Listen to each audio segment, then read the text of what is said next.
안녕하세요. 저는 과학을 사랑하는 핫클립 베스트 MC 이연이에요.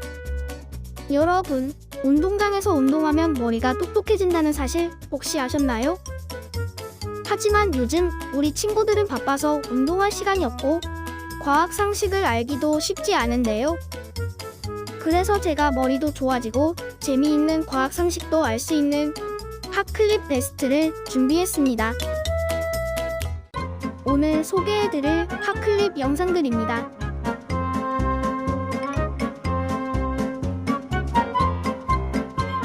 기술자가 자신있게 소개한 건 투명한 용액. 이거 물 아닌지? 그냥 물이 아니라 탄산암모늄입니다. 작년에 요소수로 파동이 좀 크게 났었는데 이를 대체할 수 있는 그 물질입니다. 최근 디젤 차량 운행에 반드시 필요한 요소수 품귀 현상이 심해지고 있습니다. 웃돈을 주고라도 요소수를 구하려는 분들 많으시죠? 요소수 품귀 사태가 지속되자 군에서 비축하고 있는 물량을 푸는 방안이 검토되고 있습니다. 작년 소비자들의 불안에 떨게 한 요소수 품귀 대란. 이 요소수가 없으면 대기 중 질소산화물을 분해하지 못해 대기 오염은 물론 인체에도 큰 영향을 미친다. 탄산암모늄 용액이 요소수를 대체할 수 있을까?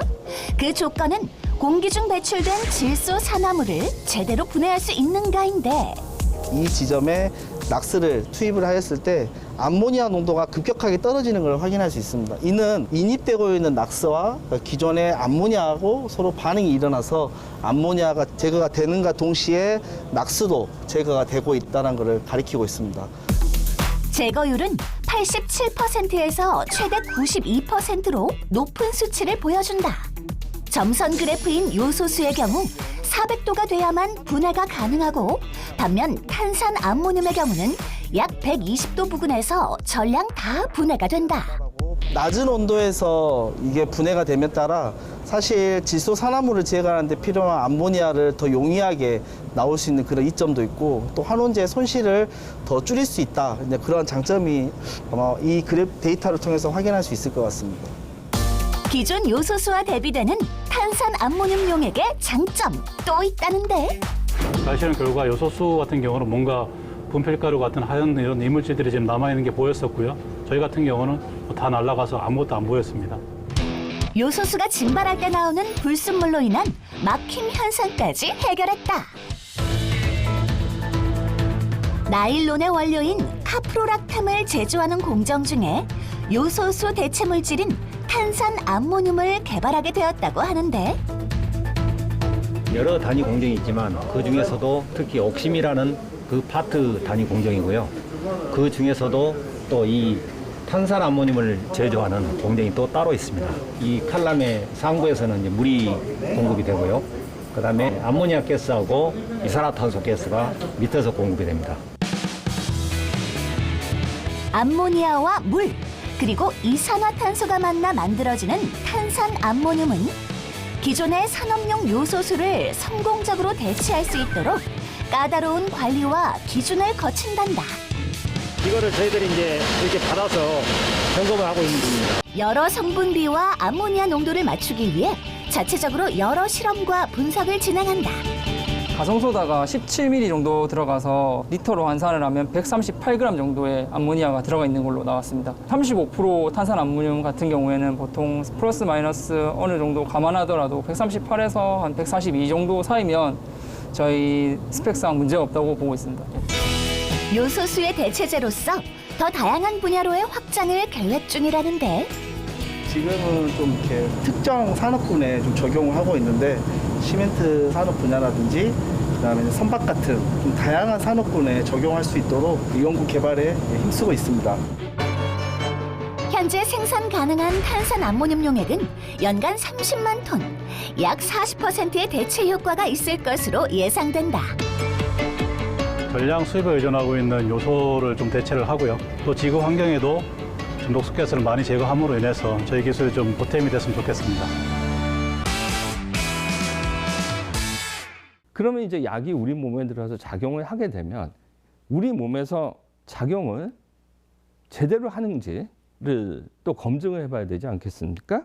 그 제대로 하는지 하기 위해서 지금까지 방법은 아마 앞으로도 계속 이걸 할 텐데 세포 실험하고 동물 실험하고 임상 시험을 하는데 사실 동물 실험에 윤리적인 문제도 있고 경제적인 문제도 굉장히 많습니다. 이 문제를 인공지능이 도와줄 수가 있다는 것이죠. 그래서 약이 들어오면 세포의 멤브레인을 통해서 안으로 들어가서 그 유전자 발현까지 영향을 미치는 그런 복잡한 과정을 우리가 정상 세포에서 약을 치게 되면 점점 세포가 영향을 받아서 그 일종의 표현형 피노타입이 바뀌게 되는데, 근데 그 안을 들여다보면 아주 복잡한 네트워크가 바뀌게 되는 거죠. 그런 거를 링스 8000 데이터 같은 걸 측정이 가능하게 됐습니다. 그런데 이제 제일 중요한 문제가 약물 독성이죠. 왜냐하면 약이 이제 만들어지고 작동도 잘하는 것 같고, 그래서 실제 임상 실험에 들어가 봤는데 환자에서 그 독성 때문에 몇 사람이 죽었다. 그럼 약은 그대로 실패하는 것이지 않겠습니까? 따라서 약물의 독성을 이해하고 예측하는 것은 매우 중요한 문제로, 미국에서 정말 오랫동안 그 많은 데이터들을 생산을 해내고 하고 있는데, 이게 워낙에 어려운 문제라서 최근에 굉장히 많은 이 진전이 있지만 아마 연구를 조금 더 해봐야 되는 분야라고 생각이 됩니다. 그 다음에 이제 질문은 그러면 이제 약들이 있고 시판된 약이고 이건 독성도 없고 잘 작동하는 것 같다. 그런데 약이 굉장히 많잖아요. 그러면 환자에게 적절한 약물을 인공지능으로 추천해 주는 것도 가능할까요? 가능합니다. 이건 정말 성공 사례가 많습니다, 이미. 그래서 많은 약들을 어느 환자한테 어느 질병에 써야 될 것인가 예측하는 것인데, 최근에 이제 그 유전자 변이 정보로 암 치료제를 추천하는 그런 인공지능 기술을 만들었고, 영국에서 코로나 바이러스가 아주 급증을 할 때, 그때는 코로나 바이러스가 훨씬 더 치명률이 높고 굉장히 어그레시브한 질병이었잖아요.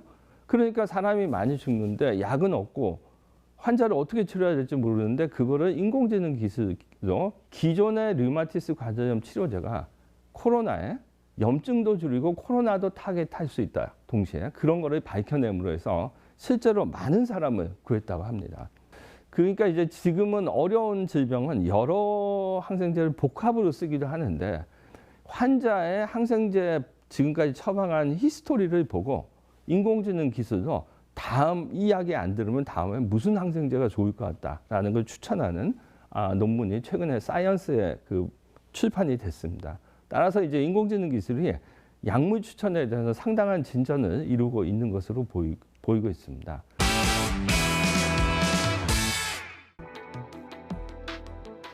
외계 생명에 대한 관심과 논쟁은 고대 그리스 시대에도 중세 시대에도 불과 100여 년 전까지도 있었죠. 이탈리아의 천문학자이자 물리학자인 갈릴레오 갈릴레이는 인류 최초로 망원경을 통해 천체 태양계를 확인했는데요. 벌써 17세기에 활화산이 있는 이오와 생명체가 존재할 가능성이 가장 높은 유로파, 바다가 있을 가능성이 높은 칼리스토, 그리고 태양계에서 가장 큰 위성이자 수성보다 큰 가니메드를 발견했습니다. 엄청나게 많은 그 탐사가 이루어졌습니다. 특히 이제 미국을 중심으로 해서. 근데 올해 또 중국도 탐사선을 보냈죠. 그래서 화성의 대기라든지 또 토양에 대해서 기초적인 조사가 그때 많이 이루어졌습니다. 또 화성 주위를 도는 미국과 유럽의 우주선이 그 지중 탐사, 그러니까 저주파 레이더를 써가지고 땅 속에 다량의 그 물이 있다는 걸 발견했습니다. 인류는 1960년이 돼서야 우주 탐사를 시작하며 외계 생명체에 대한 의문의 답을 찾기 시작했고, 수십 년이 흐른 지금까지도 진짜 외계 생명체가 존재하는지에 대한 의문을 직접 풀어내진 못했습니다. 이 케플러 우주망원경이 발사된 이후에 지금까지 밝혀진 바에 의하면 우리 은하계 내에만 지구와 비슷한 정도의 행성이 400억 개 정도는 있다라고 결과가 나왔거든요. 우리 몸을 이루고 있는 물질들 다 우주의 흔한 물질들이거든요. 그렇다면 어딘가에서는 지구와 비슷한 환경이 있는 곳이 수백억 개 이상 있다고 한다면 우리 은하계 내에서도 충분히 있을 수 있지 않겠느냐. 이 우주에서 지구에만 생명체가 존재한다면 엄청난 공간의 낭비다라는 유명한 말을 남긴 세계적인 천문학자 칼 세이건. 미국 코넬 대학교 교수로 우주 탐사에 대한 수많은 계획을 세웠는데요. 무엇보다 미국 항공우주국의 자문위원으로 마리너, 파이어니어, 보이저 계획, 화성 탐사 계획인 바이킹 계획 등을 주도하며 외계 생명체 찾는 일에 큰 관심을 기울였습니다. 우주 어딘가에 생명체가 있을 거라고 굳게 믿은 그는 보이저 탐사선에 인류 문명의 모습을 녹음한 골든 레코드를 실어보내기도 했죠. 칼 세이건은 1963년에 이제 논문을 하나 쓰는데 되게 재밌는 논문인데요. 아주 구체적으로 그런 자가 로봇이 아니더라도 그 굉장히 멀리 떨어져 있는 우리 은하에서 현재 우리 태양계와는 뭐 수십 광년, 수백 광년 떨어져 있는 별에서도 그렇게 직접 오는데 많은 시간이 걸리지 않는다. 아광속의 그 추진력을 갖춘 우주선이 있으면은 그렇게 무슨 로봇 형태로 보내지 않고 직접적으로도 올 수 있다. 뭐 이런 주장까지를 하게 되죠. 다양한 연구가 이루어진 결과 현재까지 과학자들은 수천 개가 넘는 외계 행성을 발견했고 이 중 일부에서는 생명체가 서식할 수 있는 조건이 충족된다는 연구를 발표했습니다. 지구의 자원들도 결국 계속 없어지고 있습니다. 저희가 예전에 나무를 떼다가 석탄을 떼다가 석유를 지금은 쓰고 있고요. 대부분 이제 조금씩 이제 저희가 다른 걸 쓰고 있죠. 원자력도 쓰고 있고 그다음에 태양열도 좀 쓰려고 하고 있는데 이런 지구가 갖고 있는 기본적인 지하 자원은 결국은 다 고갈될 거예요. 고갈되고 결국은 태양열이 얼마나 효과적으로 사용할 수 있는지 잘 모르겠지만 결국은 우주 공간에서 새로운 지하 자원을 개발해야 될 필요도 있고요. 대표적인 게 달에 있을 거라고 생각하는 헬륨-3입니다. 헬륨-3는 핵융합 발전을 할 때 굉장히 중요한 요소 중에 하나인데 지구상에는 거의 존재하지 않습니다. 반면에 달에는 상대적으로 굉장히 많이 있기 때문에 만약에 달 표면에 있는 헬륨-3를 저희가 수거해서 지구로 가져온다면 굉장히 큰 부가가치를 창출할 수 있다고 생각합니다. 사람들이 생각할 때 굉장히 많은 양의 물이 달 극지방에 있을 것이라고 생각하고 있습니다. 이번에 저희가 발사하게 되는 달 궤도선에는 이런 달 극지역에 물의 존재를 확인할 수 있는 과학적 터치도 포함되어 있고요. 이제 우리가 그 자원들을 추출해서 만약에 그 자리에서 쓸 수도 있고 지구로 가져올 수 있게 된다면 그 부가가치는 상상할 수 없을 정도 높다고 생각해서 여전히 달을 과학적인 목적으로 그 자원 탐사의 목적에서 계속해서 찾아봐야 한다고 생각하고 있습니다. 달 탐사만 보면 1단계는 달 궤도선을 발사하는 것이고요. 2단계는 2030년까지 자력 발사로 달 착륙선을 발사하는 겁니다. 달 궤도선 같은 경우는 올해 발사하는데 아직 이 달 궤도선의 중량을 발사할 만한 저희가 자력 발사체를 갖고 있지 않기 때문에 1단계 발사는 미국의 스페이스X의 팔콘 9으로 발사를 하게 되고요. 달 착륙선 같은 경우는 현재 누리호를 성능을 개선해서 달 착륙선 발사에 사용할 예정이고요. 누리호 개발과 동시에 달 착륙선 개발이 진행될 것으로 알고 있고요. 그때는 아마 저희가 달 표면에서 착륙한 착륙선과 달 표면에서 움직이면서 많은 것들을 연구할 수 있는 로봇을 이제 볼 수 있을 겁니다. 어떠셨어요? 흥미로운 내용들이 많이 있었나요? 여기서 끝이 아닙니다. 재미있고 알찬 핫클립 베스트 이어서 보겠습니다.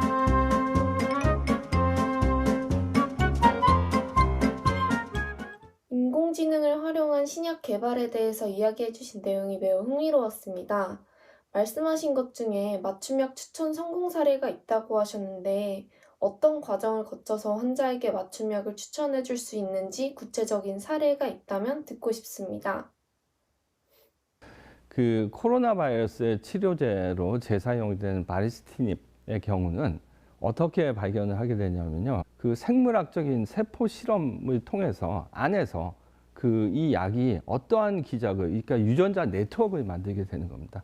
그런 유전자 네트워크를 제약 전문가들과 협업을 하면서 염증을 줄이고 바이러스를 타겟할 수 있는 약이 도대체 뭐가 있을까요?를 생물학적인 기작의 차원에서, 그러니까 이건 세포 안의 내용을 보는 아주 복잡한 과정인데 그게 이제 처음 말씀드린 대로 그 생물정보학이 30년 넘게 연구를 하면서 굉장히 많은 발전을 이루었고 그 기술이 지금 AI하고 완전히 접목이 돼서 들어가고 있는 시대라고 할 수 있습니다. 그러면 신약 개발 관련 데이터를 효율적으로 다뤄야 되죠. 이거 이제 뭐 지금은 있는 거를 그대로 다 모아서 하고 있는데 그 자체로만 쓰는 것보다는 거기서 지식을 창출한다고 하죠. 지식을 창출하는 방법을 써야 되는데 그것도 최근에 네이처 바이오테크놀로지에 Extending Small Molecule Similarity Principles to All Levels of Biology with Chemical Check라는 논문이 나옵니다. 그 얘기는 밑에 보시는 25개의 그 사각형이 있는데 25개의 다른 관점에서 그 데이터베이스를 그 인공지능 기법으로 구축을 하면 굉장히 유용하다라는 것이고 실제 저희가 이걸 써서 약물 후보군을 철회하는가 될지 안 될지를 예측하는 연구를 하고 있는데 상당히 유용하게 저희가 쓰고 있습니다. 따라서 이제 이런 데이터베이스도 구축이 되면 이건 이제 그냥 있는 데이터베이스가 아니죠. 그걸 이제 가공을 해서 지식을 창출한 데이터베이스도 앞으로 많이 나오게 되면 많은 성공 사례가 나올 수 있을 거로 생각하는데 그러면 우리도 인공지능 신약 개발을 하고 있느냐라는 질문이 나올 텐데 한국제약바이오협회 이거 이제 우리나라 대형 제약협회가 제약사들이 다 들어가 있는 협회인데 AI 신약 개발 지원센터를 5월 10일 날 개소합니다. 저도 멤버고 그 다음에 이제 녹십자가 설립한 모감 연구소를 완전히 인공지능 신약 개발 연구소로 개편을 4월에 했습니다. 그래서 이것의 의미는 어떤 의미냐면 처음에 말씀드린 대로 인공지능 신약 개발은 굉장히 다학제 학문이기 때문에 다학제 학문을 모아서 잘해봐라. 그렇게만 해가지고는 잘 안 되죠. 제약회사도 있고 비영리기관인 모감연구소도 있고 서울대도 있고 타이트하게 묶여서 연구할 수 있는 생태계가 구축이 되는 거고 따라서 인공지능 신약 개발을 정말 진지하게 시도해 볼 수 있는 기회라고 생각돼서 진행하고 있습니다. 오일러는 마방진을 만들기 위한 직교라틴 방진의 존재를 발표한 수학자로도 알려져 있는데요. 라틴 방진은 가로와 세로에 서로 다른 숫자나 그림이 한 번씩만 나오도록 배열한 것으로 라틴 방진을 2개를 합했을 때에도 라틴 방진이 될 때를 직교 라틴 방진이라고 합니다. 마방진은 이런 직교 라틴 방진을 토대로 가로, 세로, 대각선의 수를 더하면 모두 같은 값이 나오도록 배열한 것을 말합니다. 1776년 오일러가 발표한 논문으로 그가 최초로 정립한 수학자로 알려졌지만 이보다 앞서 먼 나라 한국에서 직교 라틴 방진을 정리한 사람이 있으니 바로 한국의 수학자 최석정입니다. 최석정은 조선시대의 수학자로서 자연을 수를 통해서 이해하려고 했었던 수학자였습니다. 그는 그의 저서 구수략에서 오일러보다 67년 앞선 9차 직교 라틴 방정식을 고안했는데요. 최석정은 구수략에서 다양한 크기의 직교 라틴 방진을 소개했는데요. 최석정이 책에서 소개한 9차 직교 라틴 방진, 구구모수 병국 양도를 재현해보면 모든 칸의 첫 번째와 두 번째에 제시된 수는 1부터 9까지로 그 합은 각각 45이고 합하면 90이 되는데요. 가로와 세로가 9개이기 때문에 총 합은 810이 된답니다. 또 구수략에는 다양한 마방진뿐 아니라 수에 대한 이해부터 사칙 연산, 산법 등 수학을 체계적으로 다루고 있답니다. 낯선 만남과 갈등이라고 쓰여 있는데 뭐 바이러스랑 이제 우리 인류가 뭐 한바탕 붙는 건가요? 그쵸. 네. 사실 1존에서는 서로 바이러스랑 인간이 공존해 오면서 조화로운 관계, 각자의 위치에서 이제 평화롭게 살아가고 있는 모습들을 봤다면 2존에서는 이제 그 만남에 어떤 문제가 생기기 시작해요. 자연에 있어야 하는 바이러스들이 산업화로 인한 생태 파괴로 인구가 많은 도시로 향하게 되고 가축들은 공장 같은 시설에서 사육화되며 바이러스에 집중 타깃이 되고 맙니다. 또한 비행기, 선박 등 운송수단의 발달은 바이러스를 더 빨리 퍼뜨리는 원인이 됐는데요. 이 과정에서는 바이러스의 구조도 한몫했습니다. 안에 한번 열어보세요. 이거 안에 열 수도 있어요? 그럼요. 네. 어머, 잠깐만 이거 코로나19도 우와! 코로나 바이러스는 이렇게 외가닥 형태의 RNA를 유전물질로 가지고 있습니다. 그렇다면 그 유전 물질에 대해 자세히 알아볼까요? DNA는 이중나선 구조로 돼 있어요. 두 줄기로? 네, 그래서 쫙 풀면 이렇게 사다리 모양으로 돼 있어요. 오. 그래서 이게 이제 복제가 되거든요. 근데 RNA는 한 가닥으로 구성돼 있어요. 이렇게 잘못된 정보가 딱 일어나면 네. 옆에서 상부적으로 보완을 해주는 그 친구가 없는 거예요. 아, 그러니까 얘는 그냥 무조건 직진이네요. 그렇죠, 그렇죠. 오. 그래서 여기서 뭐 잘못돼서 나 어떡하지? 갈 길을 잃어버리는 거예요. 오. 그러면서 이제 이게 각각 따로따로 하나의 어떤 바이러스가 되기도 하고 다른 모양으로 바이러스들이 생기는 거죠. 아. 그만큼 RNA 바이러스는 쉽게 변이가 일어나는데요. 이 때문에 21세기에 나타난 바이러스는 모두 RNA 바이러스라고 합니다. 다음으로 찾은 전시물. 아니 근데 이거는 그냥 일상 카페잖아요. 네, 그래서 파란색 친구는 백신을 맞은 사람이고 주황색은 감염자, 그다음에 흰색은 백신 미접종자예요. 그래서 이걸로 한번 체험 한번 해보시겠어요? 이건 뭐예요? 뭐 손전등 마술. 같은데? 네, 손전등인데 딱 갖다 대면 재밌는 상황이 나와요. 잠시만요. 네. 우와! 손전등을 대자 색다른 화면이 나타나는데요. 카페 안 사람들의 호흡기 상태가 보입니다. 갑자기 안 보이던 화면이 막 보여요. 우와, 이런 거 봐봐. 우와. 그리고 저기 주황색은 보면은 우리가 바이러스가 몸 안으로 들어가면 네. 비강 안에 있는 선모세포에 처음으로 감염이 돼요. 그러겠죠. 그러면 이 선모세포가 저기 보면은 이렇게 찰랑찰랑하게 선모 운동을 하거든요. 오, 약간 해파리 무슨 해적일처럼 이거 움직이네? 네네. 이야, 근데 이거 되게 재밌게 해놓으셨다. 그쵸. 이렇게 하면 안 보이는데? 네. 이러면 보이네요. 바이러스의 이동을 볼 수 있는 흥미로운 전시물이네요. 다음은 세 번째 존으로 이동, 혼란과 타협이 주제인데요. 코로나19가 퍼지며 전 세계는 혼란에 빠졌고 가짜 뉴스가 양산됐습니다. 코로나는 우리의 일상이 됐고 각종 신조어들도 생겨나며 하나의 문명이 됐는데요. 네 번째 존은 그런 바이러스와의 균형을 맞추고 살아가는 방법을 이야기합니다. 이곳은 원헬스라고 그래서 뭘 체험을 할 수 있는 곳인가 봐요. 여기가 우리가 어떤 실천을 함으로 해가지고 지구를 이렇게 환경을 이제 살릴 수 있는지 그것들을 이제 체험할 수 있는 공간이에요. 아, 그래요? 네, 그래서 지구를 오염시키고. 환경을 오염시키고 파괴하는 그런 쿠션들이 있어요. 네. 공장형 사육장과 과도한 건축물, 일회용품을 상징하는 쿠션을 올리자 주변에 바이러스가 생겨납니다. 바이러스를 막기 위해선 지구의 환경이 제대로 지켜져야 한다는 걸 보여주고 있는 거죠.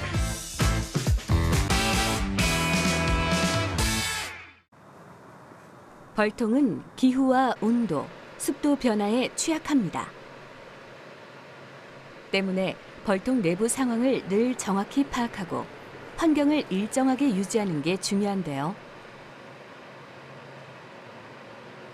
연구진은 첨단 기술을 도입해 기상 조건 변화에 따른 월동 폐사를 막기 위한 실험을 진행하고 있습니다. 여기는 국립농업과학원 스마트팜 개발과에서 시험 운영하고 있는 딸기 단동 온실입니다. 여기에 적용되는 스마트팜 기술들은 여러 가지가 있겠지만 그 중에서도 이러한 고설 재배하고 있는 딸기의 가장 중요한 꿀벌들이 잘 살아갈 수 있는 이러한 상황들을 갖다가 만들기 위한 스마트 벌통 기술이 여기 적용되어 있습니다. 스마트 벌통은 꿀벌들이 살고 있는 이 환경, 예를 들어 온도라든가 습도라든가 아니면 내부에서 어떤 스트레스를 받을 수 있는 요인들을 확인하기 위해서 카메라하고 여러 가지 센서들을 활용해서 정보를 갖다 주고 이것을 갖다 통해 관리할 수 있는 이러한 시스템을 갖추고 있습니다. 벌이 빠져나가고 죽으면 벌통 내 온도와 습도에 큰 변화가 생깁니다. 이러한 변화를 관찰하기 위해 벌통 안에 센서를 부착해 내부 상황을 면밀하게 살피는 건데요. 이 기술이 발전하고 정착되면 꿀벌의 폐사를 어느 정도 막아 농가의 피해를 줄일 수 있을 거라 기대하고 있습니다. 농촌진흥청은 이러한 첨단 기술을 현장에 적용하고 보급해 나갈 계획입니다. 딸기나 멜론, 수박, 고추 이렇게 시설 재배에서 하시는 농가들 10농가 중에서 7농가는 다 벌을 이용한다 이렇게 이해하시면 될 것 같습니다. 이 벌을 화분 매개용으로 이용하는 농가들이 좀 더 벌을 효과적으로 사용할 수 있게끔 해주는 거에 초점을 두었어요. 벌은 양봉 농가에만 중요한 게 아니죠. 꿀이 나지 않는 토마토나 딸기와 같은 작물에도 효과적으로 수분시켜주는 벌이 필요한데요.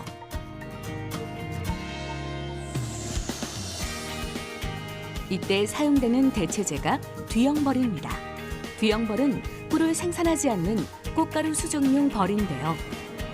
농촌진흥청은 인공수정 기술로 우수한 계통의 뒤형벌을 육성해 보급하고 있습니다. 토마토를 예를 들어보면 토마토는 꿀이 거의 나지 않고 꽃가루만 많이 생기는 무밀작물이라고 합니다. 그런 작물에 꿀벌을 쓰게 되면 꿀벌이 잘 꽃에 가질 않습니다. 하지만 이 뒤형벌 같은 경우는 꽃가루를 목적으로 하기 때문에 그런 쪽에 굉장히 잘 가죠.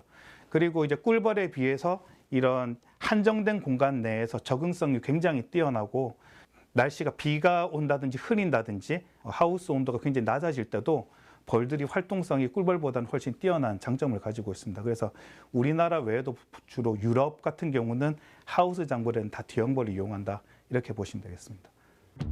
기후 온난화 속에서도 살아남을 수 있는 꿀벌 신품종 개발은 꼭 필요한 과제입니다. 농촌진흥청 연구진들은 꿀벌의 유전 자원을 보존하고 품종을 육성하기 위한 노력을 지속하고 있습니다. YTN 사이언스의 다양한 프로그램 중 생활 속 과학 정보만 모아 전달해드렸는데 재미있게 시청하셨나요? 다음에도 여러분의 지적 능력을 향상시킬 알찬 핫클립으로 다시 찾아오겠습니다. 그럼 안녕히 계세요.